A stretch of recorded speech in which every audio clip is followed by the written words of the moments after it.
এই রেসিপিটা যদি একবার বাসায় করে খান না, একদম সবাই আপনার উপর ফিদা হয়ে যাবে। আর এইভাবে যদি এই ডিম মশলাটা বানানো যায় তাহলে দেখবেন এক প্লেট ভাত অনায়াসে খেয়ে ফেলা যাবে।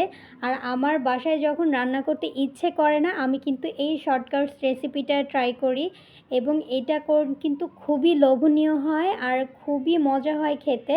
তো ভাবলাম আজকে যখন বানাবো তো আপনাদের সাথে শেয়ার করি।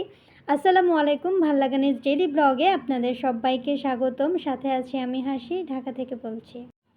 আজকে যে ইজি ওয়েতে আমি এগ মশলাটা রান্না করে দেখাবো না, ব্যাচেলার থেকে শুরু করে যারা নিজেরা রান্না করেন তারা সবাই কিন্তু এই রান্নাটা ইজি করে রান্না করতে পারবেন, খুব সহজভাবে রান্না করতে পারবেন। এগ মশলাটা একদম 100% গ্যারান্টেড।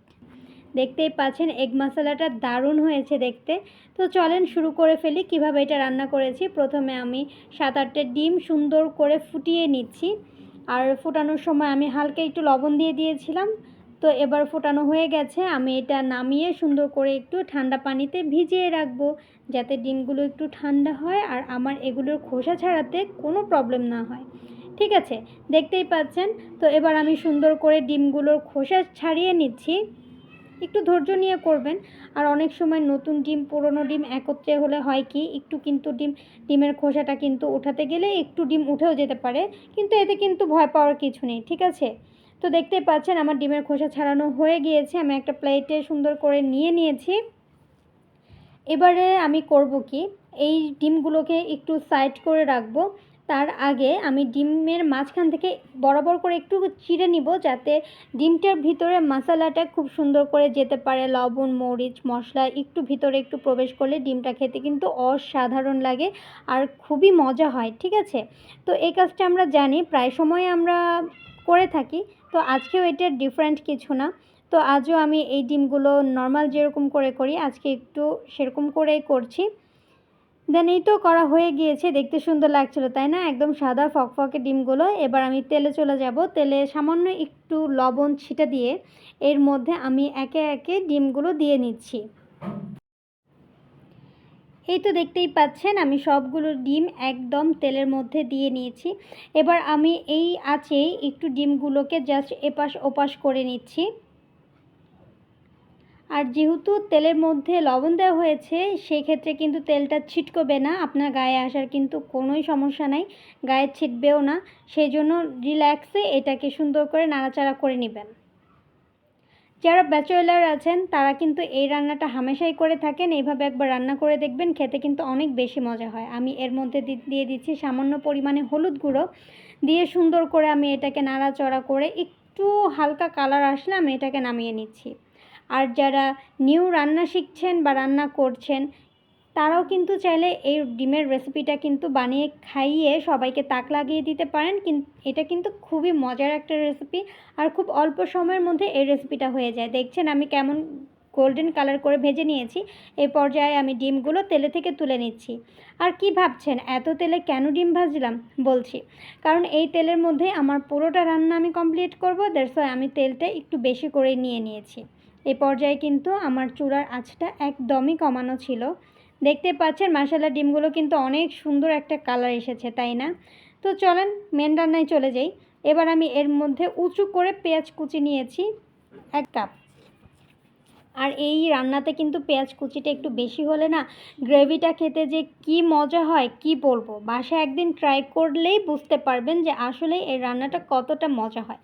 পেঁয়াজগুলো একটু নাড়াচাড়া করে যখন দেখবেন একটু ব্রাউন কালার চলে আসতেছে কিংবা হালকা একটু পেঁয়াজটা নুয়ে গিয়েছে, তখন এটার মধ্যে আস্তে আস্তে করে আমরা মশলা অ্যাড করব। আমরা একবারে মশলা অ্যাড করছি না, ঠিক আছে। আমি এখানে 1 টেবিল চামচ উঁচু করে দিয়েছি আদা রসুন বাটা। আমার একসাথে বাটা ছিল, আমি একসাথে দিয়ে দিয়েছি। দিয়ে সুন্দর করে এটাকে নেড়ে চেড়ে এটাকে একটু ভেজে নিব, যাতে আদা রসুনের কোনো ব্যাড স্মেল আমার এই তরকারিটার মধ্যে না থাকে। দেখতে পাচ্ছেন কালারটা কিন্তু অনেক সুন্দর আসছে। দেন এই পর্যায়ে আমি 3 থেকে 4 টেবিল স্পুন দিয়ে দিচ্ছি পেঁয়াজ বাটা। আর পেঁয়াজ বাটা দিলে গ্রেভিটা যে কি ঘন হবে আর এত সুন্দর হয়, অসম্ভব মজা হয়। তো আমি সুন্দর করে পেঁয়াজটা দিয়ে না কিছুক্ষণ ভেজে নিব, যাতে পেঁয়াজটাও ভাজা ভাজা হয়ে যায়, পেঁয়াজের কোনো স্মেল যেন না থাকে। একটু সময় নিয়ে এটা ভাজতে হবে, কিন্তু এই রান্না করাটা একদম ইজি, যে কেউই করে নিতে পারবে। এটা করতে কিন্তু কোনো কষ্টই হয় না, জাস্ট কয়েকটা ঘরে থাকা উপকরণ দিয়ে এটা বানিয়ে ফেলা যায়। দেখতেই পাচ্ছেন আমি একটু সুন্দর করে নাড়াচাড়া দিয়ে দিচ্ছিলাম, যাতে এটা সুন্দর করে একটু ভাজা ভাজা হয়ে যায়। দেন এই পর্যায়ে আমি একটু পানি অ্যাড করছি, যাতে নিচে থেকে আমার মশলাটা কোনোভাবেই পুড়ে না যায়, সেই রিস্কেই যাব না। ঠিক আছে, এত কষ্ট করে রান্না করেছি, মশলাটা পুড়ে গেলে একটু কেমন না। তো দেখতে পাচ্ছেন আমি এটার মধ্যে সামান্য পরিমাণে পানি দিয়েছি, খুবই অল্প পানি দিয়েছি, এটা কিন্তু বেশি দেওয়া হয়নি। দেন এই পর্যায়ে আমি দিয়ে দিচ্ছি লাল মরিচের গুঁড়া। আমি এখানে দিচ্ছি 2 চামচ, আপনারা চাইলে ঝাল আপনাদের কম বেশি করে নিতে পারেন। আর দিয়ে দিচ্ছি এখানে 1 চা চামচের মতো হলুদ গুঁড়া। ঠিক আছে, তো হলুদ গুঁড়া দেওয়ার পরে আমি এখানে দিয়ে দিচ্ছি ধনিয়া গুঁড়া 1 চামচের মতো, আর দিচ্ছি পরিমাণ মতো লবণ। যেহেতু আমার ডিমে লবণ আছে, সেহেতু আমি এই মশলার জন্যই লবণটা অ্যাড করেছি। দিয়ে সুন্দর করে একটু নাড়াচাড়া করে নিচ্ছি, কারণ এই তেলের উপরে আমি এই মশলাটা কিছুক্ষণ ভাজবো।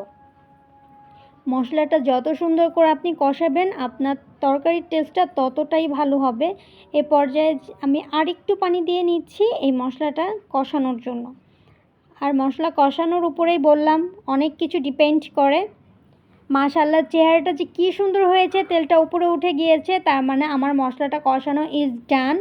একদম পারফেক্টলি আমার মশলাটা কষানো হয়েছে। এর মধ্যে আমি এবার একটা টমেটো, বড় সাইজের একটা টমেটো ছোট করে কেটে নিয়েছি। আমি এই টমেটোটা এখন এটার মধ্যে অ্যাড করে নিব। তো সুন্দর করে এবারে আমি টমেটোটার সাথে মশলাটা সুন্দর করে একসাথে মিশিয়ে নিব, এবং এই মশলার সাথে আমি টমেটোটা কিছুক্ষণ কষিয়ে নিব, যাতে টমেটোটা একটু সফট হয়। মাশাআল্লাহ, চেহারাটা কিন্তু অনেক সুন্দর হয়েছে, উপরে তেল একদম ভেসে উঠেছে, তার মানে একদম পুরো আমার এই মশলাটা কষানো হয়ে গিয়েছে। আর টমেটোগুলো যতটুকু দেখছেন না, এটা বাকি রান্না হতে হতে টমেটোগুলো গলে যাবে। দেখতেই পাচ্ছেন খুব সুন্দর হয়েছে রান্নাটা। এখনও কিন্তু শেষ হয়নি, আরও কাজ বাকি। হ্যাঁ, একটু ঢাকা দিয়ে দিচ্ছিলাম, যার কারণে আরেকটু কষানোর জন্য।